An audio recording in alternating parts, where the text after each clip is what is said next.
E- Every therapeutic tradition, whether it's CBT, behavioral approach, whatever you wanna pull out here, rests on two fundamental ideas. One is epistemological. What is truth?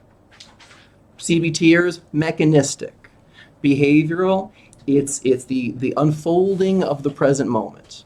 What is truth is fundamental to whatever therapy we're practicing. Stephen Hayes, the developer of ACT, some really good research showing how when one starts, not just him, I mean, there's a long tradition of this, of working eclectically is working ineffectively.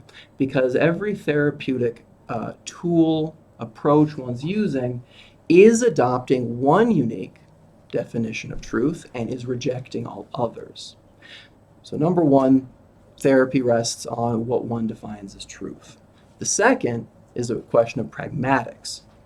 How does a therapist enable his client to move forward, to embrace and live the truth of existence? For Jungians, truth is organic. It is the idea that everything about you and everything about the world is interrelated on every level. And that while it may seem that life is filled with paradox and dialectic, that's really one's own blindness, there are one's own biases, and that in truth, everything is in fact interconnected fundamentally into one single whole, and that all of human history is the unfolding of achieving that integration, that wholeness. Pragmatically, what does that mean as a therapist? You gotta make your client himself. He's got to individuate. He has to confront as a moral question. Jung is very much centered on there is no subjectivity morally. You have to do what's right. Now, everyone might have a different mission in life, but in order to live morally, you have to first confront the fact you are lying to yourself in the scariest of ways. So step one, a really good research to read in this is Bill Trivers.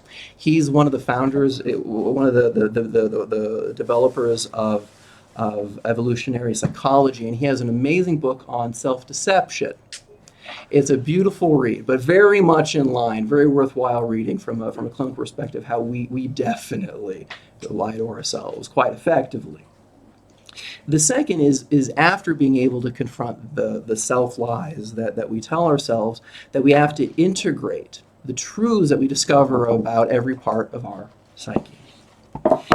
And by doing so, by in some sense becoming less ignorant of yourself, you can now use yourself to do the best you can in this world that you were given. I mentioned Freud. I'm going to use him a bit as a foil, comparing his model to Jung's. For Freud had a three-force model. Id, ego, superego, existing on different levels of consciousness. And for him, he only had two archetypes.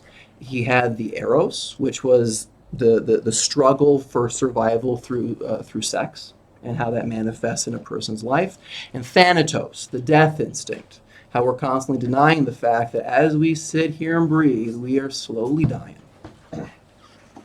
That's Freud in a nutshell. Pretty quick. Very quick. And depressing. Freud was not known for his ability to confront the questions of morality and transcendence. That's Jung. That's why they separated. Or confront his own issues. He actually died of Berger's syndrome. He smoked himself to death. Now, Jung's model, instead of the iceberg model of Freud, Jung's model is a solar system. The psyche is the entirety of the solar system, extending and somewhat intermingling on the boundaries of the nervous system.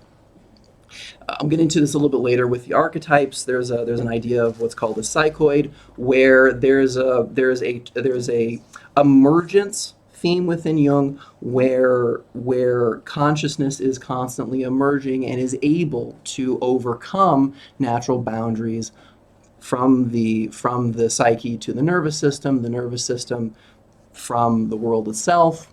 And that gets very much into his idea of synchronicity.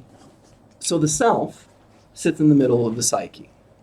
Jung was was extremely pragmatic, despite his esoteric thinking, and so he's always speaking about function. What does it do? What does it do? What does it do? Despite the fact he's not a mechanist, by the way, but he has an eye towards function always, and so he sees the self as having is being the central engine of transcendence. That the self itself is constantly expanding infinitely. And it is trying to keep all of the other aspects in the solar system together. That its gravitational force, so to speak, is keeping the solar system moving and is expressing itself through all the different bodies that exist in the solar system. So the self would be like the sun? Yes, the self is the sun. The self is the sun. Surrounding the self is the unconscious. You can think of this as the dark void, all the things that you are unaware of. The way that Jung thought about it was that the moment of birth you are 100% potential only, and as you grow you actualize yourself. Hey, that's great. But every time that you open a door, you close 30 of them. You have infinite potential right before the moment you choose one course of action. And so all that leftover potential is either going to be repressed or simply forgotten in the unconscious.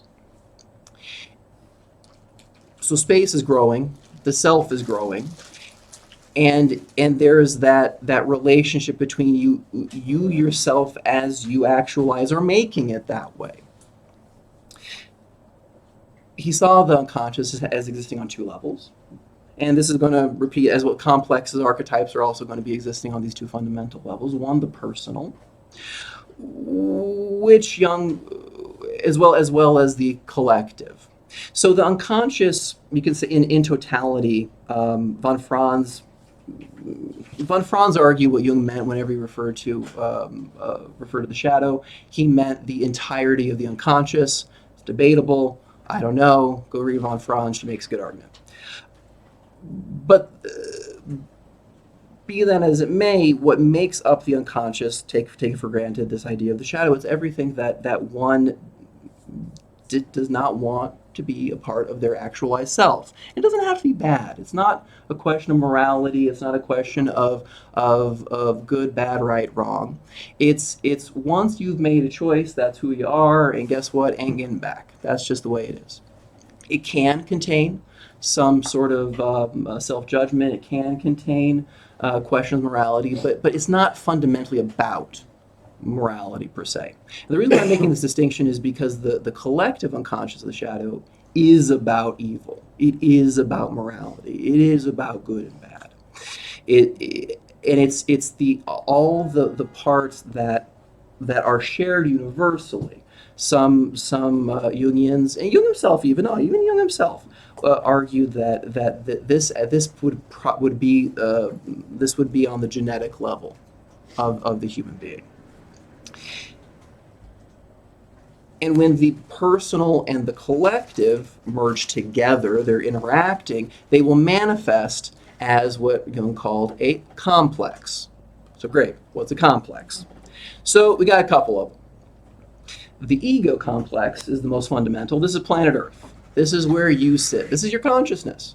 You can think of your ego complex, again, this mixture of your history, important moments, challenges you've had, plus your genetic makeup, is going to create what your consciousness is. It is permanent. It is powerful. It ain't going anywhere.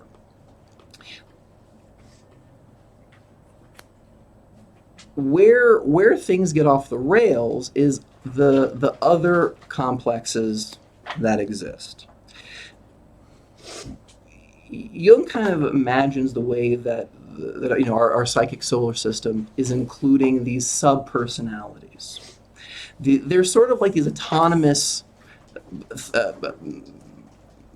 entities that have their own energy, they have their own valence, and they have the ability to break through the unconscious and hijack your ego complex. This is when someone presses your buttons.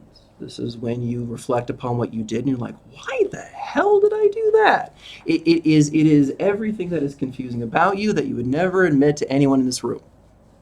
That is a complex. They don't go away. Because again, fundamentally, you can kind of imagine the nucleus of this complex is going to be all these things I kind of listed both personally as well as collectively.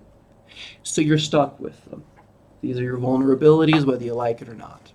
However, the good news is that they create a sort of shell of association. That as your complex gets traction, as it expresses itself, as you have a greater awareness of it, you can start changing the associations that you have for these complexes, and this enables your ego complex to be able to tame these possessions. It's probably a good way of thinking about it.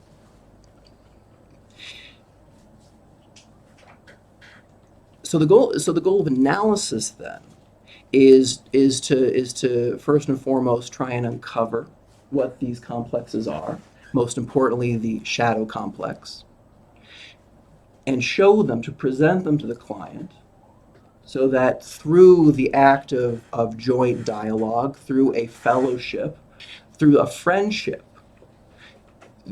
the two are raising awareness of these complexes,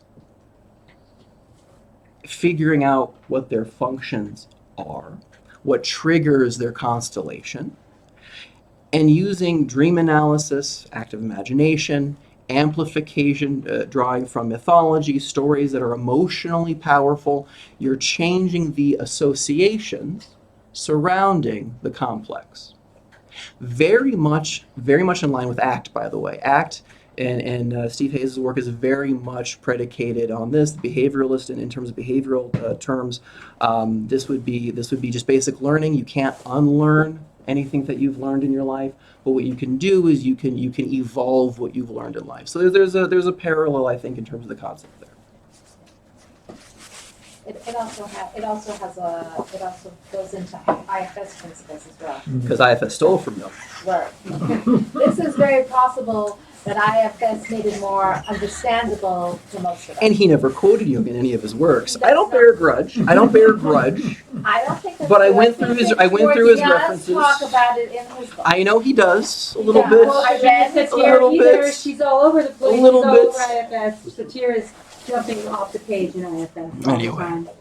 Oh, yeah, But she's not there either. Nobody talks about her either. it's here. Satira. In no way, shape, or form did a complex just burst through my ego complex and express bitterness, anger, resentment just now. That didn't happen. But does talk about Jung. He does. And he talks about it even in his lectures, I have heard. In his lectures, he does. Yeah. In lectures, he does. Yeah.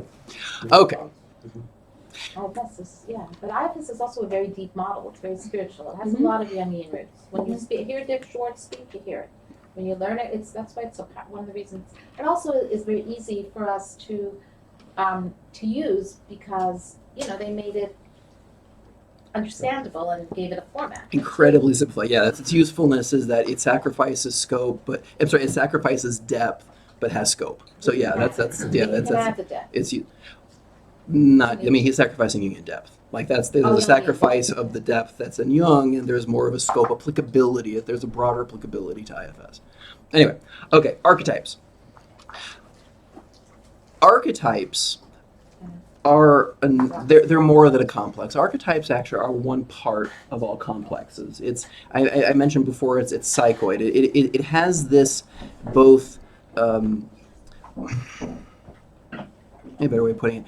The way Freud understood archetypes was as an instinct. Jung completely disagreed. What an archetype does is it's able to give shape, focus, and orders the instinct, and it manifests instinct in a useful, interactive way through image. That's what an archetype does essentially. And so it acts simultaneously as a bridge to the inner world and the unconscious, and the outer world one acts out in their life. that it binds people together. But because so it's that's expressed yes on that's content. that's called Right, that's its because it's transgressive universal. nature. Yeah, it's Universally it's you will yeah, see it. its transgressive nature is that it knows no limits. Right. And so there's this a causal aspect to it.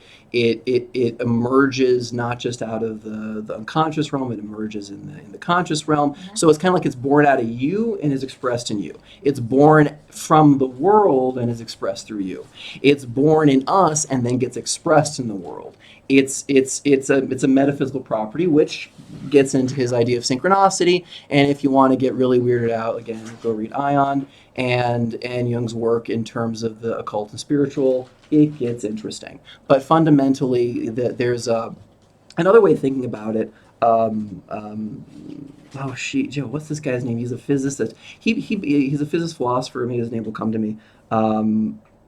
He more or less argues that Jung's work lays the groundwork for string theory, and in a sense of all of reality is unified, and whatever, if I remember his name, it's interesting and worth reading, and mathematical equations are involved in that work as well. So interesting stuff. Anyway, backing up. Yeah, no, not no. Higher math. He's Eastern European.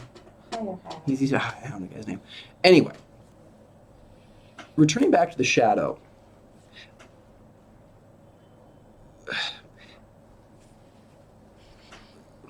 working like as I mentioned before, the working with the shadow complex is the first and foremost goal of any analyst.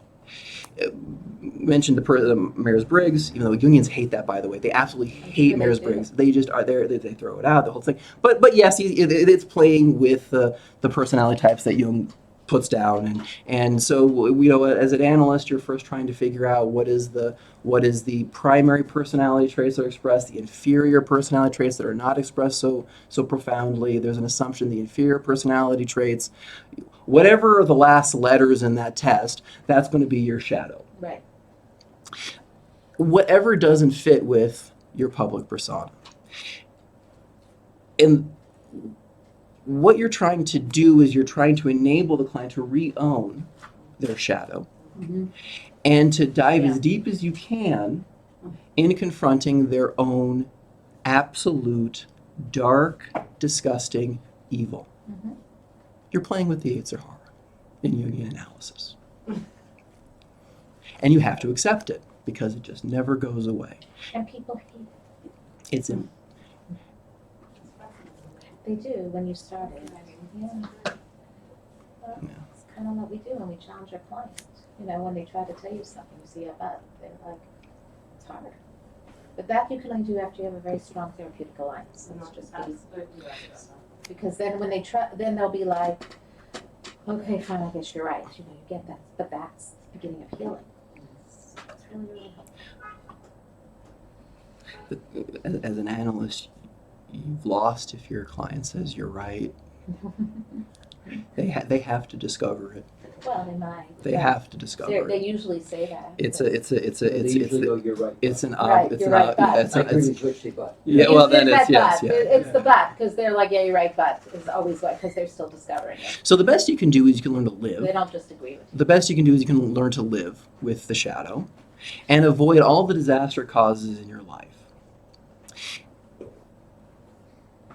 You develop a deep, crushing humility of yourself in order to combat the fear and anger that you hold and project on the entire world. Worst case scenario with lack of success with shadow work comes out to, you can kind of organize as in five different possibilities. Either one identifies with their shadow. This is the person who embraces their poor decision making. They live and thrive on the needless obstacles they give themselves. There's the identification with the persona. There's a shallowness the person adopts. Everything is hunky-dory, fine and dandy. A neurosis can possibly develop where there's a war between one's sense of conscious self and their shadow, and are never able to fully integrate it, but are painfully aware of both existing. There's the possibility of a shallow spirituality developing, where where it's kind of like the idea of Nietzsche of the righteous coward, where one chooses to be good only because of circumstance and fear of going against social norms, as opposed to having, because he's only being good because he fears social convention, as opposed to doing what absolutely is right. And then there's ego inflation. There's the self-lie, grandiose sort of expression. So shadow work, and as a general rule, most people enter into Jungian analysis later in life, because what Jung kind of observed in his own work, his clientele that were coming, and other analysts, definitely this is their experience, is that in the first part of life, people are just trying to figure out their ego and their persona. Okay, take the Big Five personality test, and hey, what are your job? What do you want your job to be? Hey, what do you do? I'm a doctor. Great, that's your persona. That's the first stage of life, is what people are tackling, and there's not a lot of meat there for analysis. So people are generally entering into analysis in the second stage of life, where they want to confront the shadow. And I'm not going to get in this today, time's sake, but also the anima, what their better angels are, and what their ideal is fundamentally, and what their encounter with the soul, so to speak. Would that be more like Yisro? I hesitate to say yes, but why not? Why not? What was the first thing you said? When things go bad, you said neurosis, war, going with a shadow spirituality, ego inflation. I think the first one you said, I didn't catch. I just identifying with the shadow was number Oh, one. okay. Yeah. Okay. Yeah. And then identification with the persona. Uh-huh. Yeah, I think that's the one we missed. Okay. Okay, now before jumping back into the narrative, I think it's worth mentioning the five. There's really eight, but Jung doesn't. He kind of leaves off 7 and 8 in his work. But there's 5 levels of consciousness that people go through life. The first, Jung calls the participation mystique. This is the awareness. This is full projection that you are the external world. Theorists, from the psychodynamic camps, they're getting very much, more into the mother-child relationship, that I'm mom is me. There's a lack of individualness, but that one is putting their entire consciousness on the external world. This is the sort of a thing where, when you're, say, your computer crashes, and that's feeling of terror that the computer won't start. That's the participation mystique, is like, well, it's the computer, not you, man. Don't worry. Like, why are you afraid? I understand, okay, pragmatically, but really, it's over the top.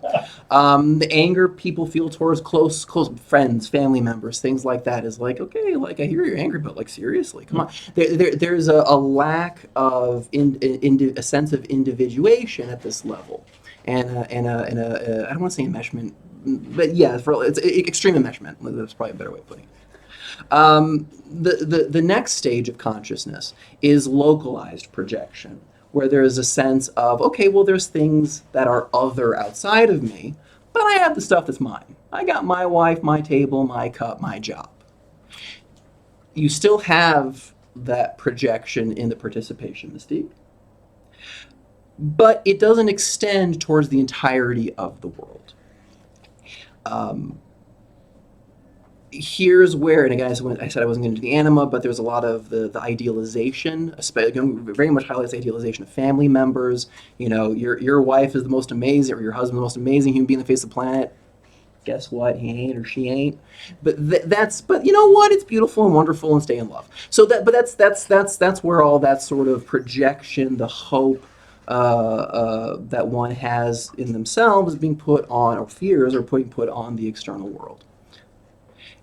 Jung argues this is where 99% of humanity stay. They don't go farther. This is where we're at, and just assume you're here, and it makes everything easier to deal with. Because it fosters a certain level of self-scrutiny.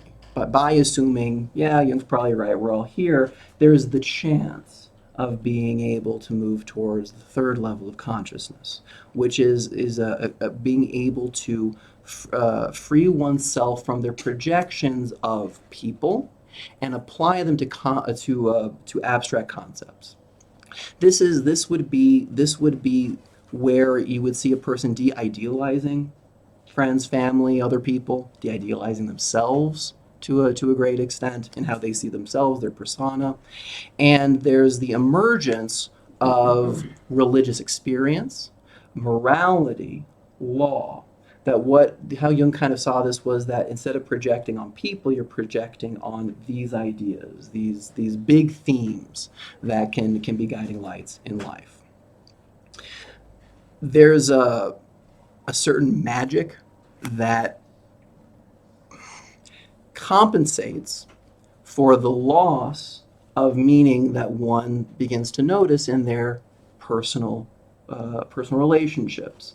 It's a fake out that people will kind of feel as though, well, that valence, that energy that you have with family, friends, whoever in your life, well, it's just not there anymore. And Jung says, well, yeah, it's not there because you took away 95% of the energy. 95% of that was you. You're putting that there. And so, of course, it feels less magical because you're starting to wise up to who you are and who other people are not. But that energy, that sense of purpose, the majesty, journey, is being projected now on religion, law, these sort of things, fate, God, all these sorts of things. So instead of passion compelling one's actions in life, the emotional valence shifts from passion to duty. The fourth is a radical extinction of projection. This one is messy. This is an extremely dangerous stage of consciousness because it kind of comes out where you can either go two ways with it. You can either move on to the final stage of consciousness, assuming we're ignoring the other last two, or there is this development of this deep-seated narcissism that there is no meaning. You are the master of everything. If all of it's a projection, you can just decide whatever the hell you want to do and whatever the hell you want things to mean. And a part of Jung's work, most of Jung's work, was in order to try and push back against this artificially imposed state of consciousness on modern man. Postmodernism, the Nietzschean idea of the death of God, has, whether we like it or not, forced this sort of meaninglessness on all of Western culture. Nietzsche saw it, Jung saw it, the writing was on the wall. Shades of gray, everything is shades of gray. Yeah, what do you mean? Acceptable. There's no absolute. That's right, yeah, there's no absolute.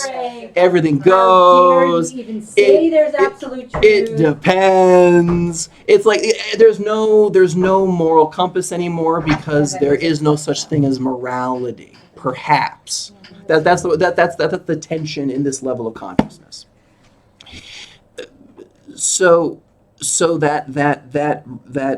that unnatural confrontation with the death of God, which, by the way, Nietzsche was not happy about. I mean, he had Nietzsche in that phrase, despite Time magazine's quoting it as though it's some like big Kiddush. Nietzsche called all the destructions of humanity in the modern world that there's not going to be enough water to wash the blood off our hands because of this dilemma. Within our work, sure, we have to contend with that, but this is also how the Jungians would understand the sharp rise in narcissistic traits. You might not. There is a rise in as a personality disorder. It'll never really go above like 4 or 5% because people get ticked off at narcissists and just beat them down. But in terms of the traits themselves, there is a magnification of narcissistic traits within society. Don't you know who I am? I mean, it's that with Facebook, with social the social comparisons being pushed even farther with Instagram and things like that. This is a troubling thing that we all have to confront, and I do believe Jung is able to confront it from anybody in the world of psychology. He's the one that's able to confront it most effectively. by my estimation. So that's the fourth level. Then there's the confrontation with self. If you're able not to fall into that narcissistic trap, there's this last stage where one is able to fully accept that 99.9% of what your interpretation of the world, it's probably projection, but you place yourself under scrutiny. It's by this deep conviction, it's you, not them, that saves the individual and enables the individual to move past that fourth level of consciousness and not fall into its trap. It fosters an active empathy, that one is able to use himself as a model in order to better understand different people who have achieved different states of consciousness.